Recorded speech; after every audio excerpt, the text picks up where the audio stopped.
on my screen real quick.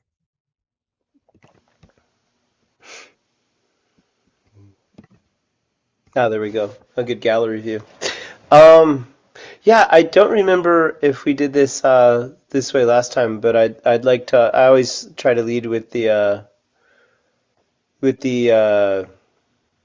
hmm, lineage prayer, but when I'm sharing, it's not letting me do it. So I might just have to do something adapted. Um, but that's okay. I don't know if it's the permissions or something like that. Ah, here we go. No. Hmm. Hang with me for 1 second. It makes a difference for me to do that.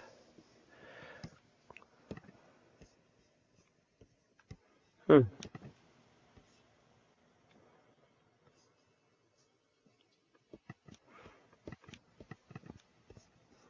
Ah, are you seeing this? Yes. Okay, super duper. Okay. Sorry for it. I'm not the most tech person sometimes, but this is essential for me. So I'll lead us in the lineage prayer, and if we can dedicate it the session to the long life and flourishing Dharma activity of the lineage masters and the recent victims of the flooding in Nepal, as well as hurricane not so long ago in Central America. So, uh, yeah, we'll dedicate with that in mind, or any other special intentions people have. Uh, 온도제 장첸 텔로나로당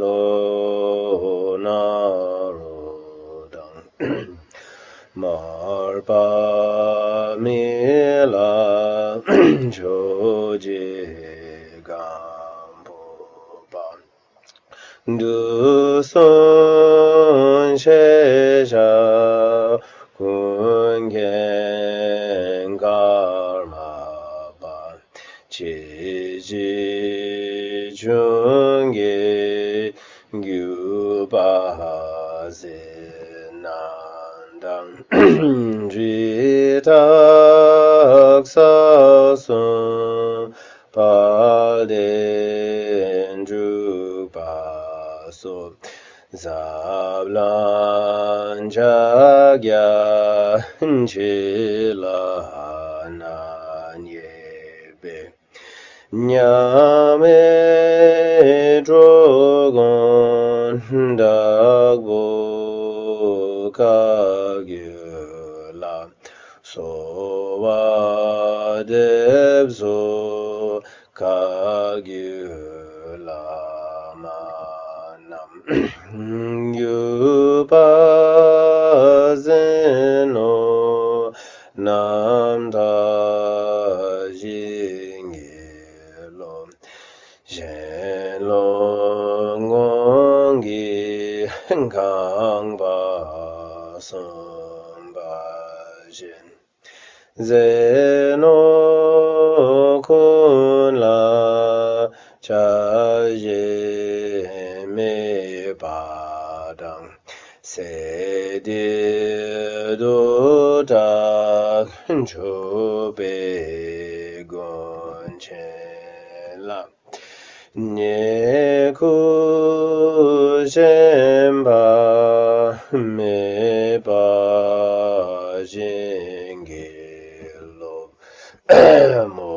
모구공기 고손바젬 메나테고 제베라마라 균두소와 데베곤체라 조미모구 개와징겔로 예매공기 노지선바 shin gang sha to be no wo so ma de ma jo de ka jo be gon chen lam gon ja lo da dra wa jing ge lo nam do no wo cho ku sum ba jin chi yang ma yin chi yang cha wa la ma ga ro pa cha we gon che lam gorde yer me to ba jing ge lo ge wa gun zu yan da la ma dang zhao me chu ki pa la long ju jing sa da lang gi yon de ra so ne dorje changi go pa nyu do sho dorje changi go pa nyu do sho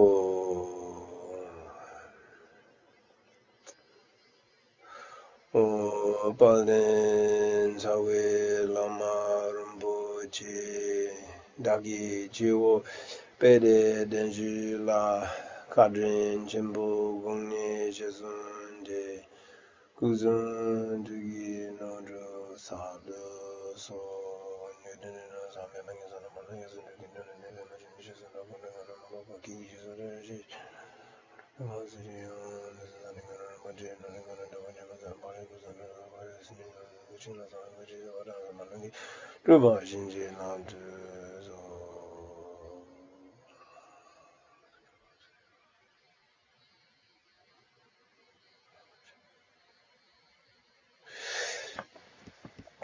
Okay.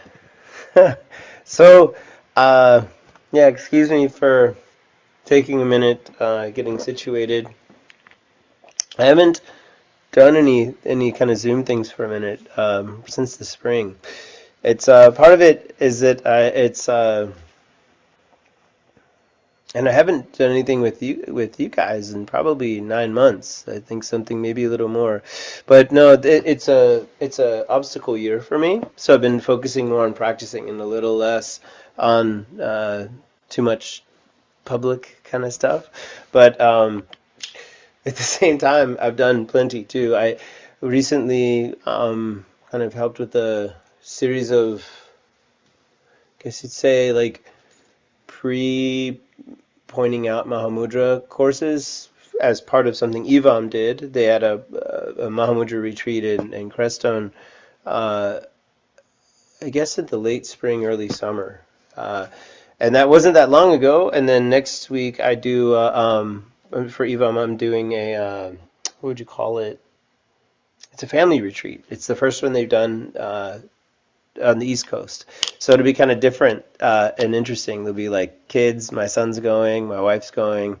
It'll be kind of curious that way. So I'm looking in here. I have a few questions that I was sent ahead of time, but I'm looking in the chat. Oh, I see Bonnie from Greenville. Hey, Bonnie. Sarah from California, and Daniel from LA.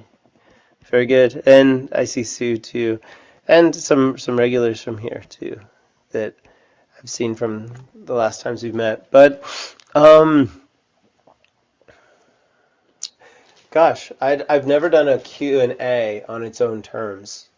You know, I've always done something that's kind of framed about a teaching, and then it leads into like a lot of, I mean, you saw when we did the four thoughts that turn the mind to the Dharma, like even the first class, like I thought I would do one thought that turned to the mind to the Dharma in each session, but it's like I just get carried away. So in a sense, it's probably could be interesting to do this a little differently, but in like a different format maybe like this. But so that's a little bit of what's been going on with me. Nothing too out of the ordinary. But I did get a few questions sent to me earlier, and I'll pull them up. And actually, like the comment we had earlier, like I'm kind of open if it flows too. If there's something spontaneous people have, that's absolutely good too. But also, I would say before I jump into anything is that I don't really consider myself any sort of final word on things. I mean, a lot of these KTCs were started up by Khenpo Rinpoche or Bardo Rinpoche directly, who in many ways I consider like authoritative lamas. I mean, there's a lot of good lamas and there's a lot of good Rinpoches, but they were kind of an extension of the 16th Karmapa. Do you know what I mean? Like they have, and when I say authority, I don't mean like, maybe in civics you'll say who's the authority around here. It's not like that. It's they carried the blessings of the 16th Karmapa so very much that even subtle little things they did would have a great effect. So I'll give you an example. If we were to talk ethics for a minute, like I can tell you the ethical framework, but I'm not a particularly ethical person, and I'm not very obsessed with ethics. Do you know what I mean? Some people, I hate, obsessed is probably a strong word, but some people come to Buddhism with a huge drive towards ethics. I like to meditate. That's my huge drive. You have to have some ethics. That's true. You can't practice Dharma if you're ethically bereft or something like that. But for me, I have very simple ethics. That might be a better way to say it. But someone like Khenpo Karthar Rinpoche, just by being in a place, made people want to be better. So it's very different than if someone runs around and says, you should be good, you should do these things, you should do, like telling you what to do. Like sometimes Dharma people, we do that. Rinpoche wasn't really like that. He if you asked him, he'd definitely tell you. But just by him being around, people wanted to be better. Because that's what I observed, It made me want to be better. But he wasn't necessarily going to chase me around and tell me things, and similarly, when it comes to something like Q&A, I'll tell you what I think. I'll try to give you a framework, but I don't feel that, I don't feel that it's that I'm a massive authority myself, but I do know some Dharma and I've done some practice. But more importantly, I think it doesn't matter what I tell you. What matters is that what makes sense for you, what process. I mean, we do in Dharma, there's a framework that says like, hearing, contemplating, and meditating. So you hear the teachings, and maybe I'll say something tonight that you hadn't heard before. Well, that's cool. That's helpful maybe. But contemplating it it means taking it to yourself and saying, what's that got to do with me? Like, can I make sense of that? Maybe the teaching says this is how it should be or something like that. But can you make use of it? Can you adopt it? Do you feel that it applies to you? That's a different question than just saying, do you understand it? Have we heard it? But to contemplate it it might not just be something for one Zoom call. That might be some questions in life are pretty quick. Some questions in life are take a long time to resolve, and know how we feel personally about it. And then to meditate on it, in general, you would say that means to kind of like take it up. Not just to hear it, not to think about it, but say, okay, I know how I feel about it. Now I'm going to do it. I'm going to practice a certain way, or I'm going to implement something that was shared in Dharma. And so my only hope is to kind of help, put some of those things forth and let you do it for yourself. I think that's the best way for people with Dharma. rather than feeling like someone's telling you how it is, or chasing you around saying you have to do this, you have to, you must. That doesn't stick very long. So I just wanted to give my I guess you could say my view or my perspective. But I won't shy away from things too. Like I will tell you what I think if it comes to it. So one question I've got says, with so much cruelty that we're surrounded with, how do we deal with not being able to help those that are suffering?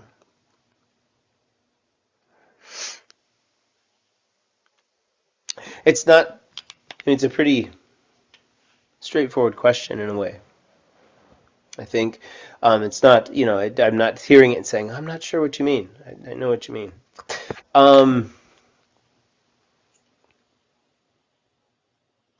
The world does have a lot of cruelty. I mean, in general, when we talk about suffering, that's bad enough. But you did use the word cruelty, and cruelty implies like a choice. Like life's bad enough as it is, but sometimes people do unnecessary things to make it worse for others. To harm others, to entrap others, to kind of manipulate, to disregard, to take advantage. There's all sorts of ways that we're cruel. I mean, and the world is cruel. But then this question has to do with experiencing that. I mean, it uses the word surround, in the world. I mean, sometimes it's thick, right? Like, it's not just a little cruelty. We're quite in tune with so much of it. I mean, it's like we're kind of sinking in it, or we're surrounded by it. But, how to deal. I think the question implies a good bit of awareness and compassion, just in its own saying. There's a classic analogy in the teachings on compassion, like how much should you feel compassion? It's say unbearable compassion.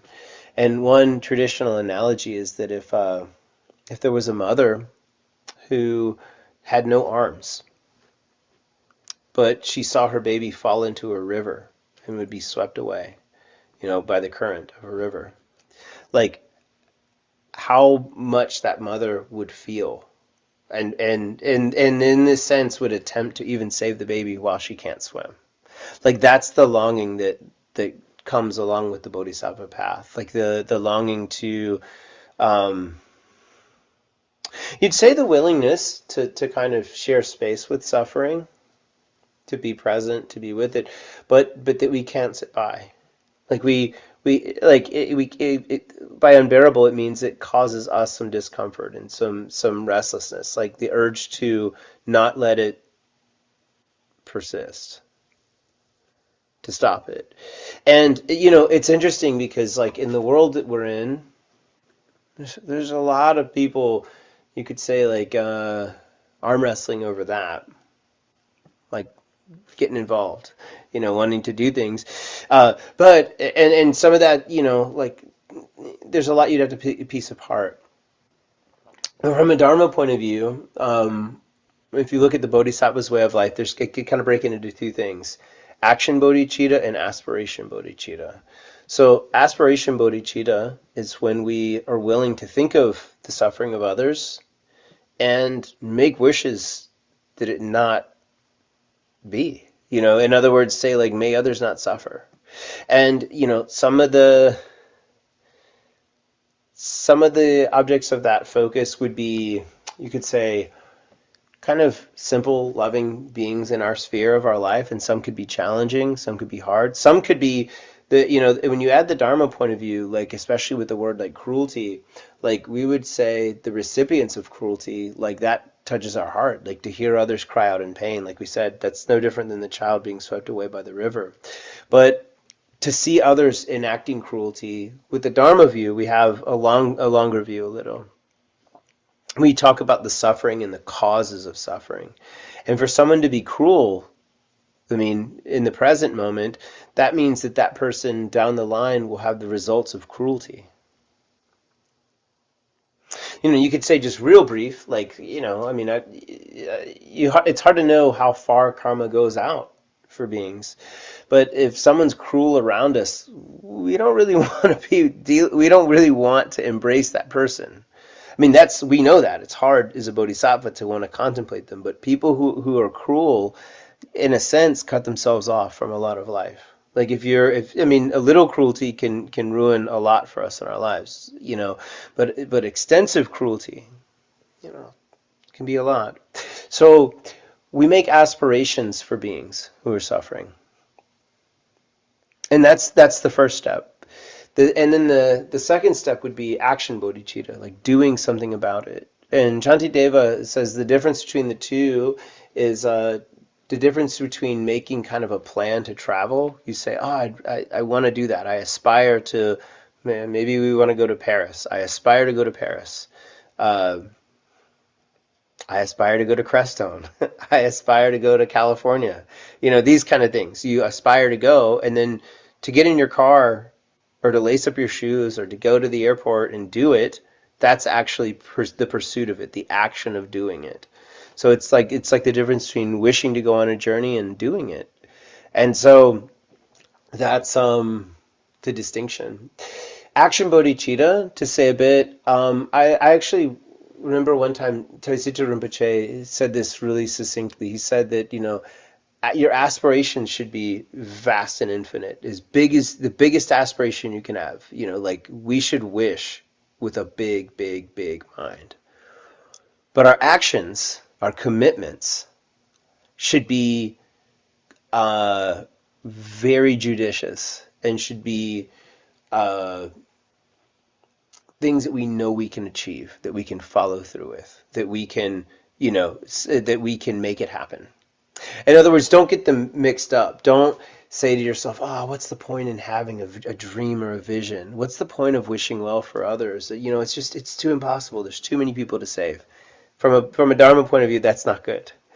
We want to think big. We want to think. Many of us have already committed to the Bodhisattva path. We want to think big. Like, how can I benefit every last being, even the challenging ones? We want to have a big vision. However long it takes. These kind of things are in the Bodhisattva aspirations. Like, I think it's like incalculable beings, no matter how many beings, no matter how long it takes, and no matter what you have to endure, I think are the three. So you want to think big, but when it comes to commitment, it's interesting because, like, baked into that question, there's so much going on in the world, and we're so aware of it. We can only, you say, if you talk about it, I don't want to use a word like dominion's not right, but there's only so much in our immediate sphere. Like, there's, the qualities we have, the resources we have as people are very specific. Like, there's only so much money in our wallets. There's only so much skills we have. Like, for example, some people here might have a medical background. Some people don't. If I tried to give you medical help, as actionable as that would be, it wouldn't be a good idea. I'm not skilled in that. But some other people here have a medical background, and they might be able to. But if the person says, I need to talk about my medical problem in Spanish, now I can help. I can translate. Different qualities come up for different people. Or if someone says, I don't like any of you, I want to go with my friend. I'm very embarrassed and scared to get medical help. So someone might have no qualities other than being a friend. But my reason saying all this is that as it stands today, we are on the playing field. Like, we're in the chessboard of life. Like, we can make aspirations today because we're seeing things today. And we can help today. Like, you might say, oh gosh, like, I can't be a doctor today. But like I said, you could maybe translate for someone who needs help. Or you could just point someone in the right direction. Or say, hey, I'm your friend, I'll go with you, to your appointment. What do you need? My point is we're able to perform some actions today. And all we have to do is dedicate them to bodhicitta and to sentient beings. We don't have to wait for some pie-in-the-sky moment to begin this process of big aspirations and big actions in our own regard. but they have to be correct, if that makes sense. I saw Daniel's hand go up, and that's pretty much all I had on that one. That was pretty long-winded, but it made me think of a lot. Yeah, it sounds like that old Western saying, be a part of the problem, not the be a part of the solution, not the problem. Yeah, exactly. I mean, get involved, and the fact is, we're already involved in life. I mean, I think it requires some encouragement and some appropriate judgment on our part. Like I said, I wish I could help someone like a doctor can, but if I were to do that, it would be disastrous, probably. But I could, maybe help with other things. And there's always something in our life, and in some, well, an interesting thing about life is we're all connected to so many other beings already. So we might not be able to help in the way that gets the spotlight, but yeah, like we can be. There's parts of our lives we can be of assistance to others for sure, but maybe not from always the same vantage point. But I Sure. think it needs encouragement, and I think we should encourage each other. And I think our contemplations on bodhicitta need to be honest. We need to scrutinize ourselves. Like, was I really helpful? Were my intentions really good? These kind of things. Like, yeah, we have to do a lot of work and practice and tuning with ourselves. But then also, like, when we see that we can help, like, encourage ourselves in the moment, like, feel courage, feel brave, feel willing to step in. Yeah, and it's that easy to be part of the solution in some sense. But we can't be everywhere at one time. Not where we're at right now in life. And that's so to some degree we have to kind of when I look at the question, I don't know the exact emotion that someone's feeling, but it's easy to feel stuck sometimes. And it's okay to feel it a little bit. It's not good to stay there. Whatever we feel is okay. But if we talk ourselves into, like, oh, like I said, there's nothing I can do. That's You can't stay there.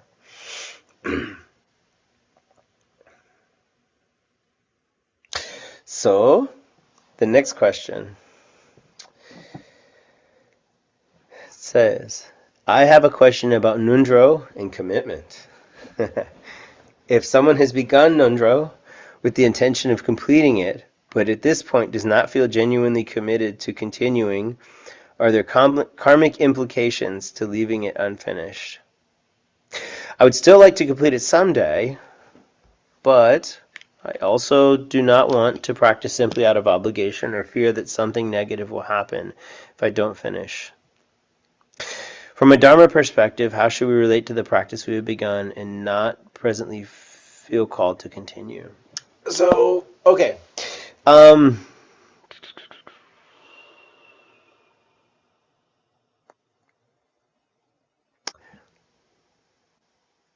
Karmic implications, I could say, like at the top,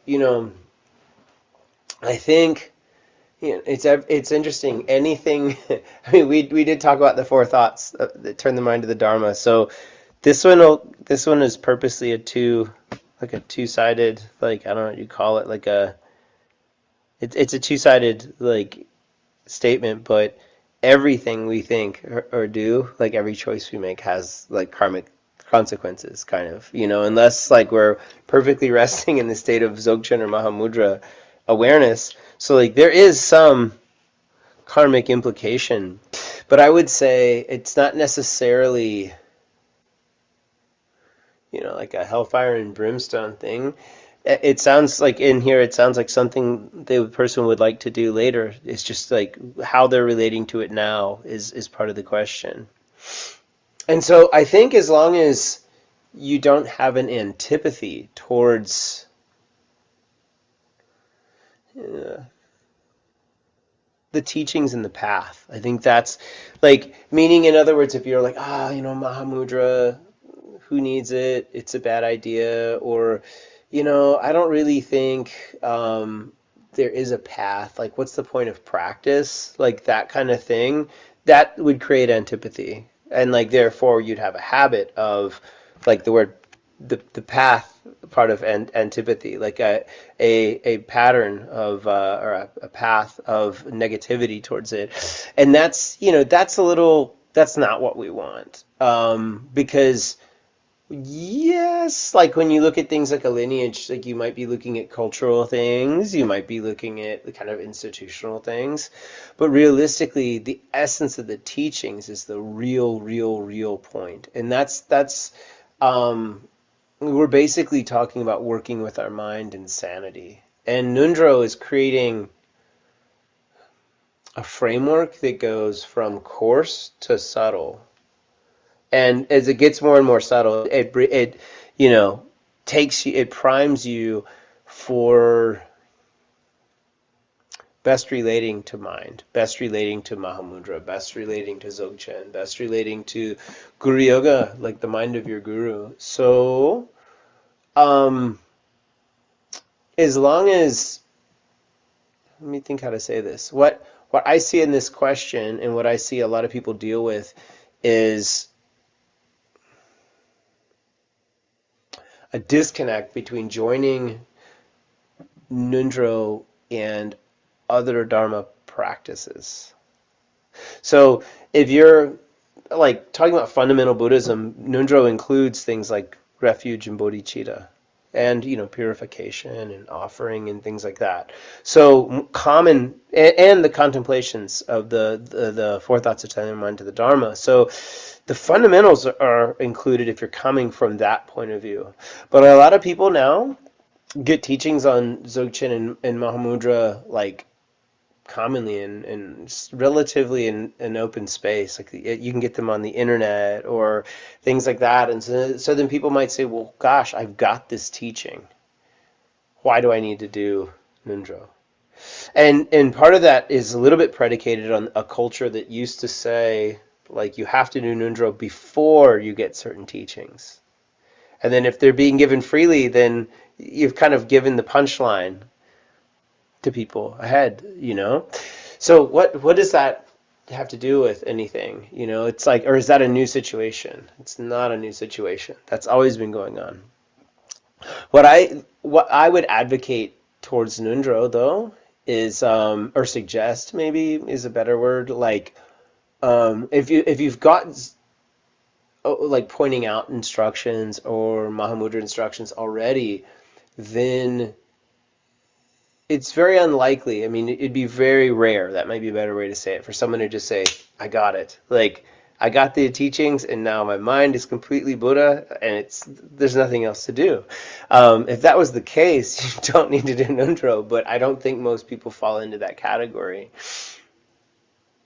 And so, if you're more likely the kind of person who says, I got these kind of instructions, and they're with me quite often, but sometimes they're not, or life goes through these kind of ups and downs, Nundro is good for compressing the ups and downs and getting you more directed. Like I said, it goes from coarse to subtle. And so when you're talking about things like awareness meditation of Mahamudra, it's going to prime you. It's organized to prime you for it. But if it's, let me think how to say this. A lot of people get thrown into it socially. I don't think it's like social pressure. I think that a lot of people see it and try it on and say, this doesn't fit me right now.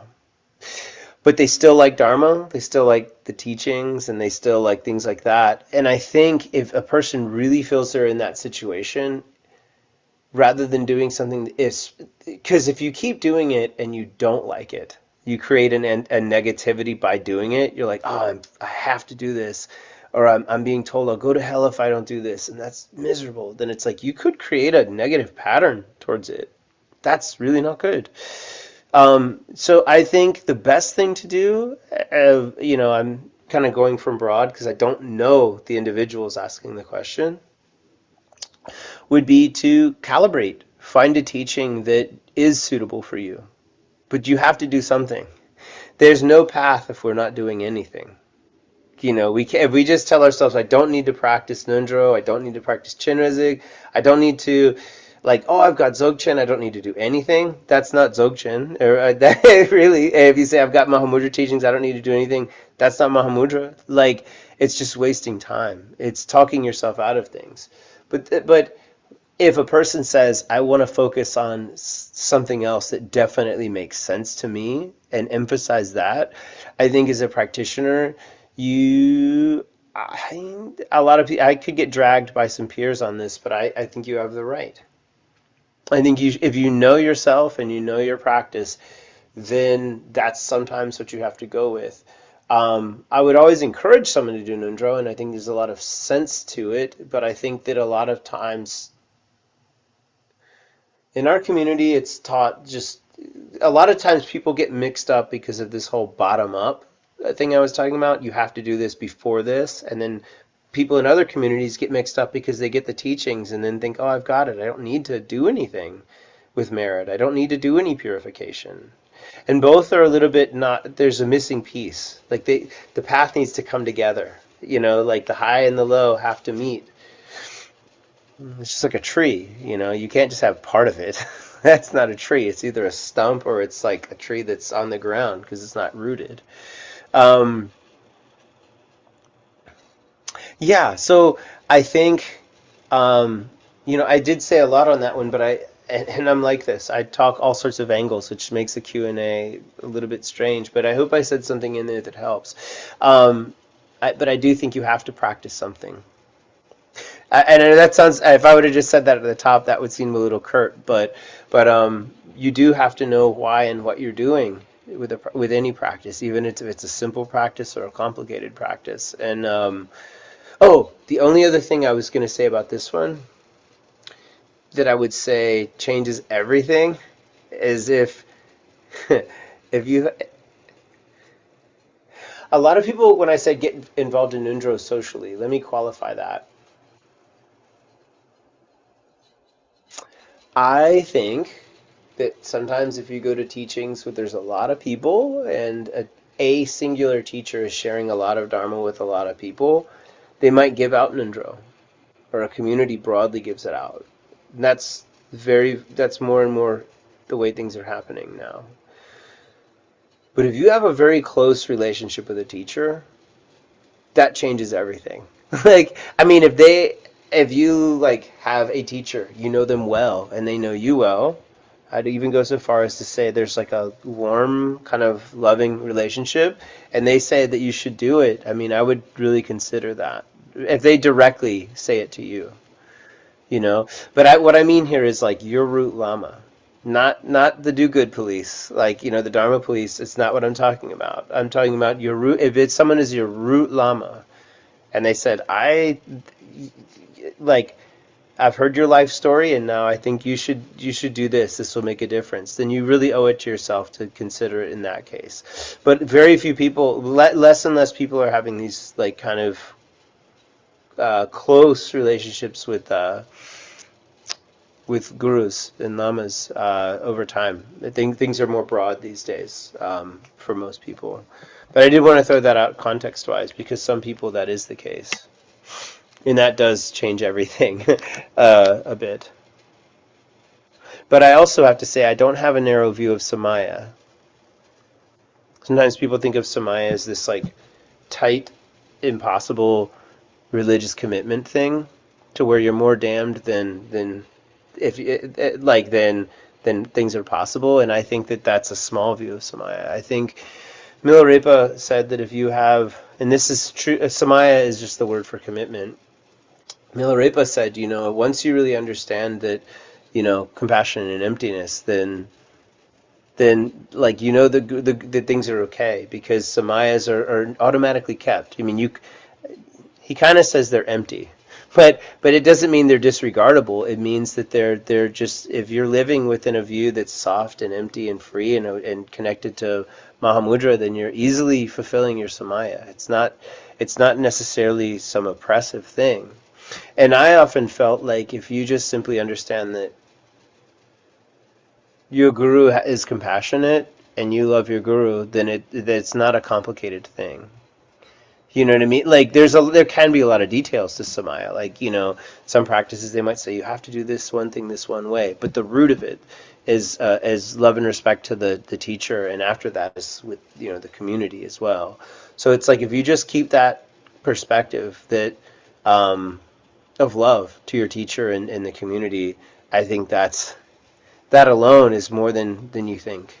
But Samaya doesn't necessarily, like, there's a precedent that it does not have to be an awful thing, that it can be an uplifting commitment, and one that's easy, you could say, like easy in the sense that like the core of it is easy to be with. Let's see. Did we go until well, is it 10:30 my time or Yeah, 10:30 your time. okay.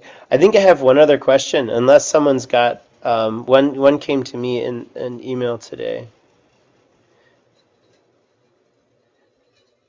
Uh,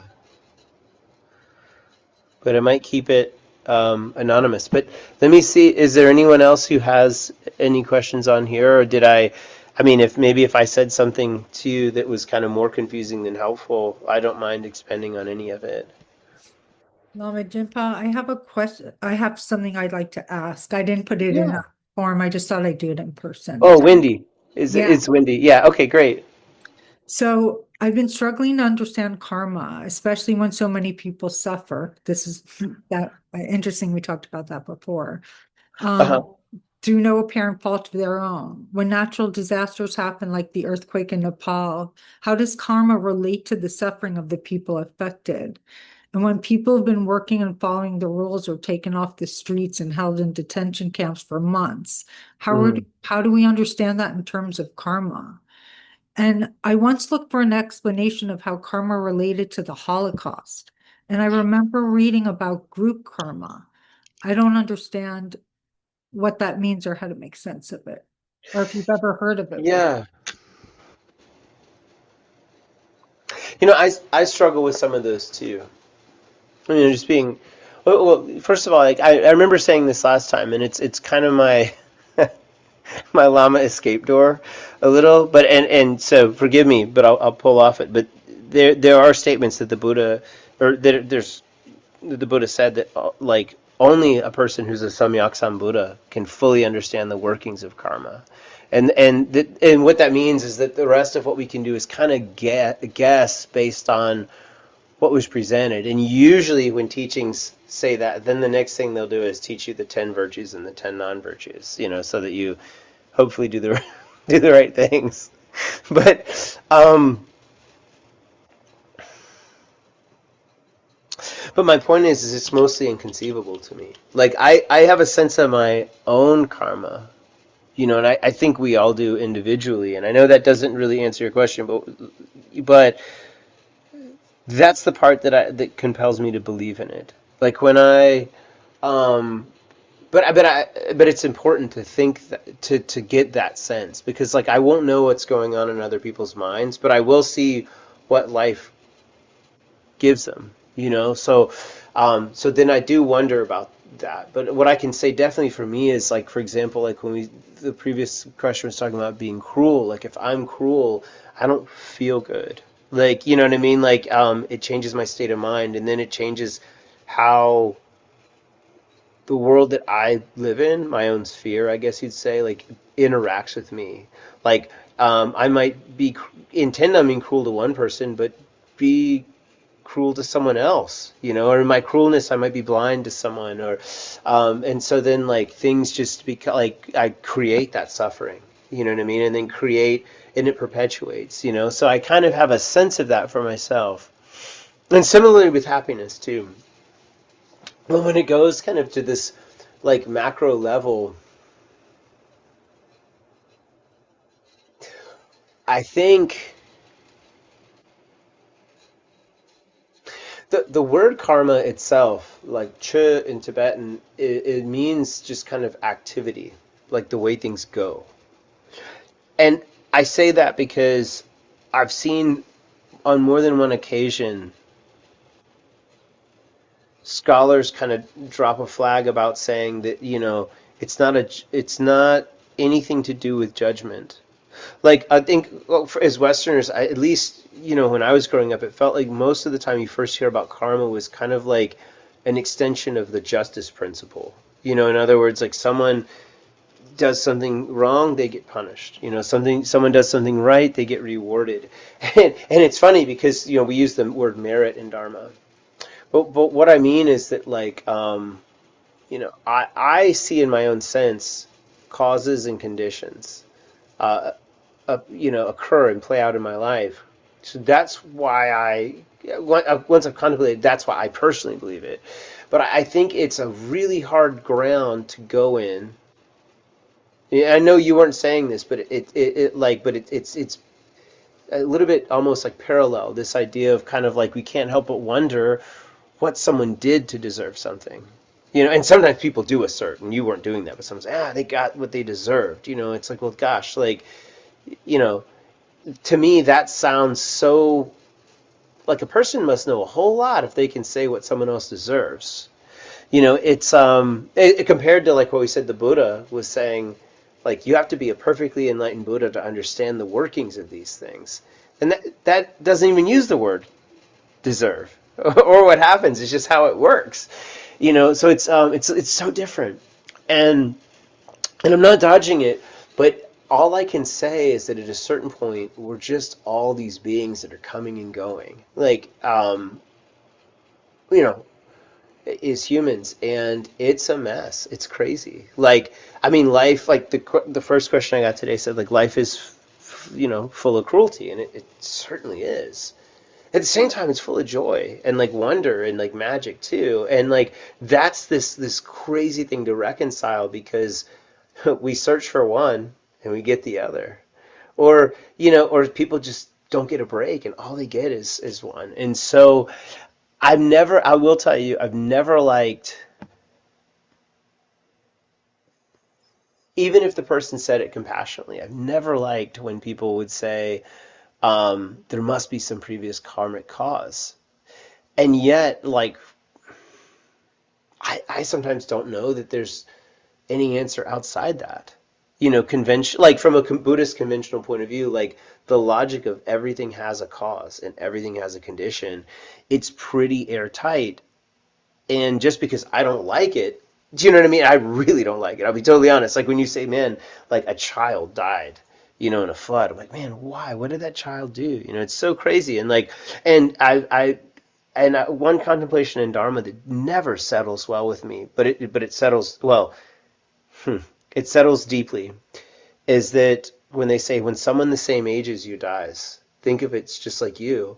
And I'm like, holy hell, like, why am I still here and this other person's not? Like, particularly if they're a really good person, I'm like, and like, I'm like, why? Why is that person gone and I'm not, or a person younger than me?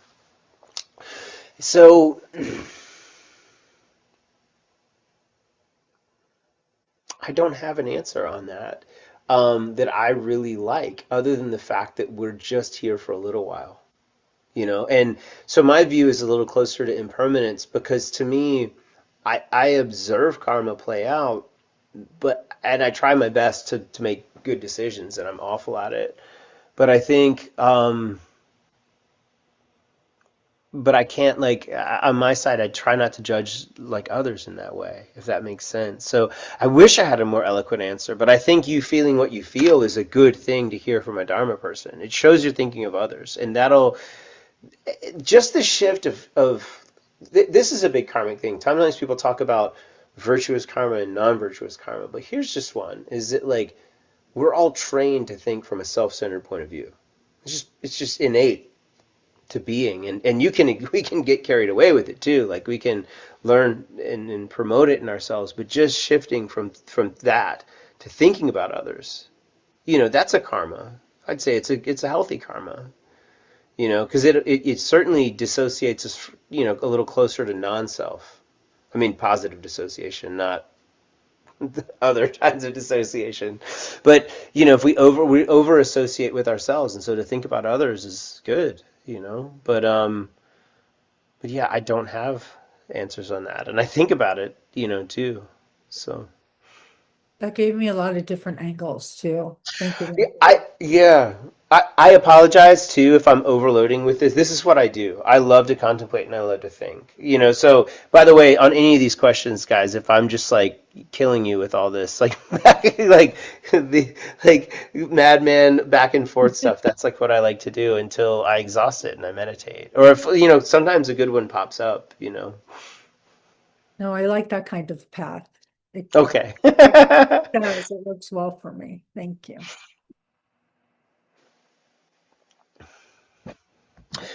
Well, there was this other Nundra question. This individual is halfway through Guru Yoga. Super. I always do the quick Vajrayogini visualization before I begin the practice, but recently the self-visualization of myself as Vajradhara keeps popping up.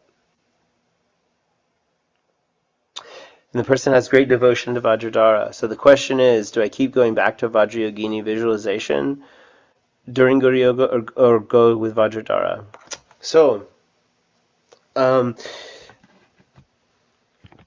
the rationale of why, when you do Guru Yoga practices, it's in Nundro, but it's also in practices like the Mila Ladrup, like the Milarepa Guru Yoga that KTD does every year for Khenpo Karthar Rinpoche. When you do a Guru Yoga practice, the reason you think of yourself as a Yidam, and usually it's Vajrayogini in the Karma Kagyu, or often it is, or Chinrezig, one of the two, is because we tend to think of, let's say by the time we're practicing Nundro, we hopefully have some feeling towards our guru, like seeing them as Buddha, or at least seeing them as quite divine, these kind of things. They have qualities. And sometimes when we're practicing, we see like our own problematic sides, our own imperfections, and we see a lot of this. And Nundro is this way too. The more you do it, you will see a lot of yourself that needs kind of cleanup and work. And but if we relate to our ordinary self, we might say, well, I'm just not too enlightened. I'm not very smart. I'm not very kind. I'm no good. I can't change. Then it's kind of like it would be like you're expecting the qualities of the guru to bless something, but not believe it, because you might not believe in yourself. And so when you think of yourself as Vajrayogini, you're relating to something that's very divine and beyond description. Or, like I say Vajrayogini or Chinrezig. But let's just say when you're relating to yourself as a Yidam. So, for example, if you say, bless my body, bless my speech, bless my mind, then you think like, oh, like Vajradhara or the Guru is blessing me as a Yidam. And so there's more possibility with the Yidam sometimes than ourselves. We think of ourselves in a very ordinary way, and that's a barrier to sacred outlook. We think, I'm a certain height. I'm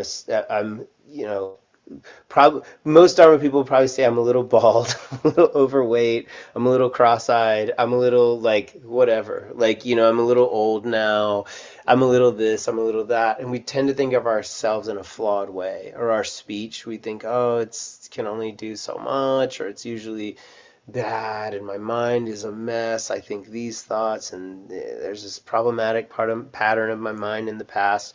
But if we think of it as pure, and you say, no, I'm Vajrayogini, like my body is just right, like my body is kind of it's like a 16-year-old girl. It's red. It's made of light. My speech is mantra, and my mind is pure awareness. It's like, then it's not hard to think like, Guru, bless that. It's not too different from the Guru to start with, if you relate to it that way. So then when you take the empowerment part of the Guru Yoga, it helps. So it's advised to do that rather than to think of ourselves as ordinary. But if you're thinking of yourself as Vajrasattva, I'm assuming it has to do with like, we like Vajrasattva, and it's no different than thinking of it like a Yidam. But the precedent of the practice would say, like, yeah, try to steer it towards recollecting Vajrayogini. But I think the principle, though, is the most important aspect of not seeing your body as ordinary, your mind is ordinary, your speech is ordinary. Like, try to have sacred outlook is more important than anything else, because whether the details are there with the deity or if our mind shifts, some of us who have way too many deity practices, like we shift, we're used to identifying with so many different deities that we could kind of find ourselves doing that from time to time. The main thing to do is to just remember the qualities of the deity, the yidam, rather than sometimes the specifics. But steer towards the specifics. Like, try to do it as prescribed. It will make a difference. But yeah, I hope that helped. If not, that person can kick me soon. But yeah. But I think we're almost at time. We've got 3 minutes. Is Lisa saying something, or was she just moving? Oh, I was moving. Oh, okay. Everything you said Cool. was great, by the way. Oh, okay, cool. So helpful, so helpful. Thank you. Yeah, hopefully if anything I said is not helpful, then throw it away. You know, don't take it up. But yeah. Lama, I I have a got heart question. emojis. Yes, who said it? Daniel. Daniel, yeah, of course. So I never heard this before, but I read somewhere where someone said when you're sitting in your room meditating, not just seeing with pure vision yourself or the deity, but where you're sitting too, visualize you're sitting in a That's temple with right. like golden floors and lapis lazuli walls. And I never heard of that before. Like even where you're sitting becomes pure view. Yeah. Yeah, it comes up a little bit in Dzogchen teachings, and like Patrul Rinpoche has it at the front of Words of My Perfect Teacher. And but it's also just good Vajrayana principle. They call it like the 5 perfections, and so they, like, when you sit down to do a practice, you would say, I mean, it's very important for Vajrayana. You'll say, like, okay, the perfect teacher. So like we know from Chinrezig, like Amitabha is above his head, So I might say, oh, Khenpo Karthar Rinpoche, inseparable from Amitabha, is above my head. That's good because I know about Amitabha, but I know Khenpo Karthar Rinpoche. I spent time with them, So whoever your teacher is, you put the perfect teacher, the perfect time, the perfect teaching. So then you say, like, what the subject matter is, like, is perfect in its own. The perfect assembly, and then, so like if we were all in the same room together, I might not want to say, oh, this is this person or that person, or I don't know them, they're kind of weird. Like, I would say, oh, that lady's Tara, this man is Chinrezig, and that lady's Tara, and so on and so forth. You kind of try to identify them as the assembly, or if you say, hey, there's 21 people in the room, 21 Taras, like, do that kind of mechanism in your mind to think of it. And teachers will even say, like, when you see the color red, think like, oh, that's the Padma family. Or if you see the color yellow, you say, oh, it's the Ratna family. You kind of start to think in that way.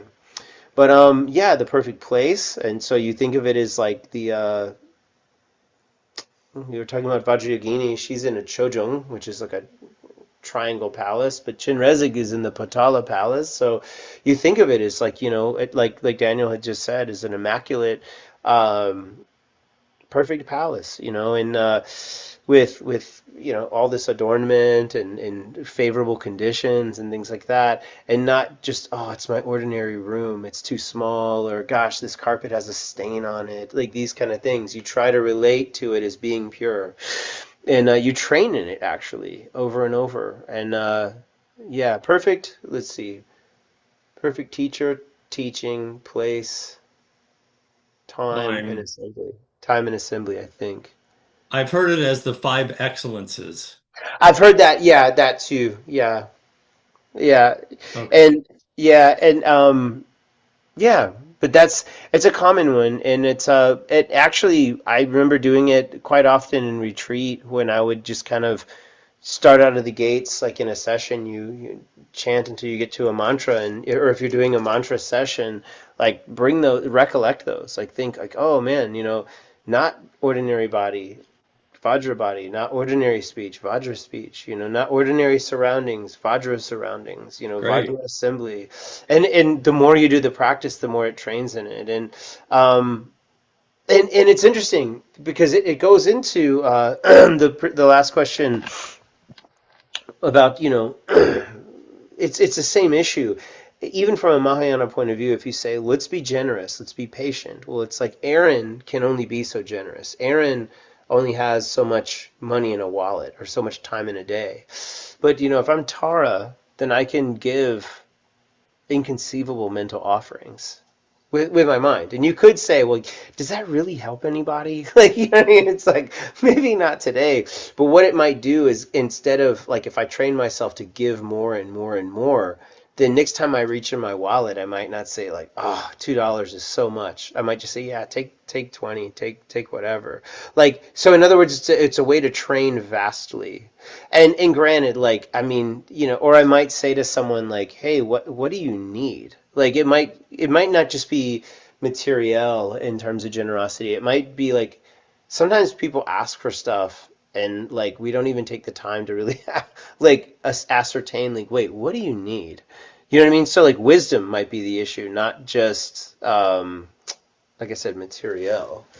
But anyways, yeah, it trains our minds to be more vast and less fixed. Vajrayana is really big that way. It's that principle I said about big aspirations. Like Vajrayana is loaded with big thinking and big aspirations and not ordinary views. So it's like it's really good for us that way. Thank you. Yeah, and the reason it's good is because habits are so fixed. Like habits aren't big. I mean, they're ingrained, yes, but like they exist in like narrow thinking, like narrow ways. Like they predetermine themselves, and so like Vajrayana is so effective against habits because um, it creates so much possibility and force of will. I'd also say like the more you make aspirations, the more like obsessed you get. Hopefully. But anyways, I'll let's see. I don't know if I can. Yeah. Okay, here we go. I'm going to find this maybe we'll find a dedication prayer in here. Yeah, here we go. So, hopefully we can dedicate our prayer again for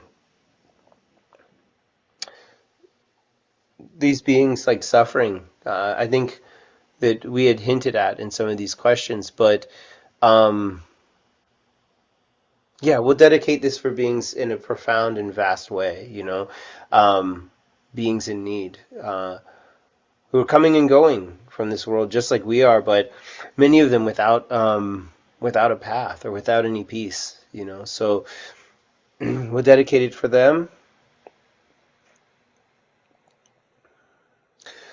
오, 소남 드예 탐제 직바니 토네 네베 드라남 밤제네 제가 나치 발락 축바이 시베 솔레 드로와 느드로 쇼크.